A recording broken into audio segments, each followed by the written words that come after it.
Welcome back, Steeler Nation. Let's get right into it. So, Mel Kiper Jr. has done a mock draft 4.0.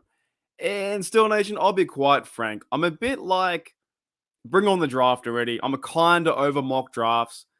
This might be my second to last mock draft. I'll cover this one, and then I might do my own maybe next week in a live stream. We'll do like one of the last mock drafts before we see the actual draft in about 2 weeks' time.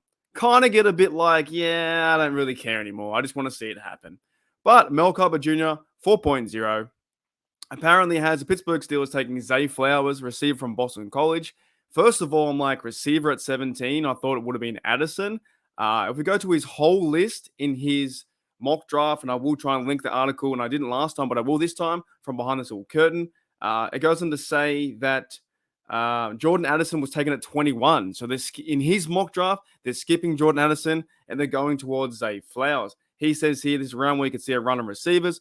Flowers is actually one of his top ranks wideout.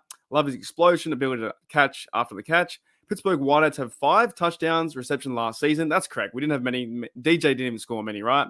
Which ranked last in the league. 5'9" Flowers is a dynamo out of the slot. Had some plenty of grabs lined up on the outside too. He could be a nice fit with Deontay Johnson, Pickens, and quarterback Kenny Pickett, along with Calvin Austin. I don't know if I really agree with this, receiver here at 17. I'm still falling to the notion of like offensive tackle, defensive tackle, or cornerback. So if I were to grade this, I'd probably say C. I'd probably C plus or something like that, maybe C minus. Here's the next one. All right, Mel Kiper Jr. 4.0 round 2. Pittsburgh Steelers from Chicago. That's the Claypool pick. Has Anton Harrison from Oklahoma, offensive tackle. Now he says here this would be great value for Harrison, a smooth pass protector who has started 24 games at left tackle in college. Dan Moore started there for the Steelers last season, and he ranked 34th among all tackles in pass block win rate. Harrison could compete with Moore from day one, also could compete with Chooks or Corafor. Now, I don't believe that anyone will be taking Chooks' job on the right-hand side. If anything, I do believe he might compete with Dan Moore to get that start. But I can't really see, honestly, Steeler Nation, I don't really see a rookie day one starter taking Dan Moore's job. I think Dan Moore will have that job going into training camp, preseason, start of the season. And if they do draft a left tackle or someone like Harrison, then he might work his way up to that position. But I don't see Dan Moore losing that job right away in the summer. It's Dan Moore's job to lose. So I would give that maybe a B minus C again. I think Mel Kiper is a little bit off in this mock draft. In his first mock draft, he had Steelers taking Joey Porter. Now he's gone completely different and he's gone receiver. With his last pick at 49, he has Julius Brents, cornerback, Kansas State. He says here, I filled a Pittsburgh Steelers hole at wideout in round 1. And there is definitely a hole there at slot receiver, but I still have faith in what Anthony Miller can bring and what Austin can bring. And I do like what Pickens and Deontay, there's 4 receivers right there.